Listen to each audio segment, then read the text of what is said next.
না এখনই নির্বাচন সুতরাং আইন নির্বাচন নিয়ে আমি বলি, আমি পলিটিক্যাল কথা বলি। আমি যা বলেছি আপনাদের, এর আগে আমি সংবিধানের 4টে পিলারের কথা বলেছি, রাষ্ট্রপতি মহোদয়ের অপমানের কথা বলেছি, জাতীয় সুরক্ষার প্রশ্নে বাংলাদেশি মুসলিমদের অবৈধ অনুপ্রবেশকারী মুক্ত করার কথা বলেছি।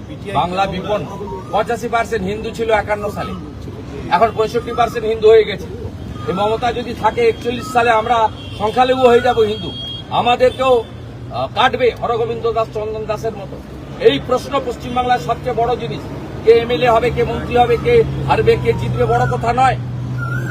বাংলার সুরক্ষা হচ্ছে পশ্চিমবাংলায় সবচেয়ে বড় ইস্যু। আমরা হিন্দুরা বিপন্ন।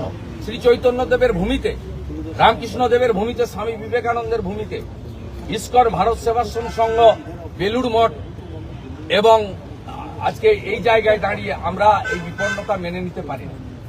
গত 3 বছরে আপনি বারবার বলেছেন যে রাজভবন থেকে যা করণীয়, এটা এখন লোক ভবন, হ্যাঁ মানে রাজার পাট তুলে দিয়েছে ভারত সরকার।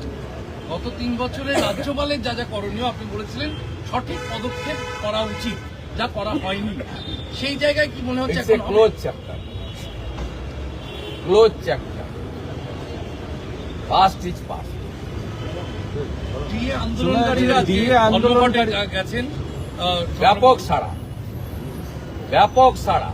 বেতন কাটলে আর আজকে না আসার জন্য যদি কারোর উপরে কোনো জুলুম হয়, বিরোধী দলনেতা দল দেখবে না, কর্মচারী, শিক্ষকের, পুলিশ কর্মীর পাশে দাঁড়াবে।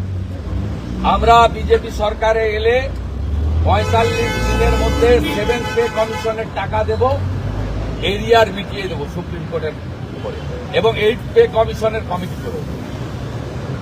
প্রত্যেকটা পুলিশ কর্মী, সরকারি কর্মচারী মিনিমাম 20 থেকে 25 হাজার টাকা বেতন বিজেপি আসার 45 দিনের মধ্যে পাবে।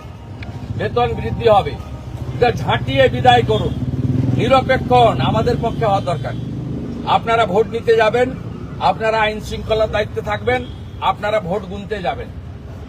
আপনাদের পরিবারের, আপনাদের সন্তান সন্ততির স্বার্থে ব্যাপক সমর্থন।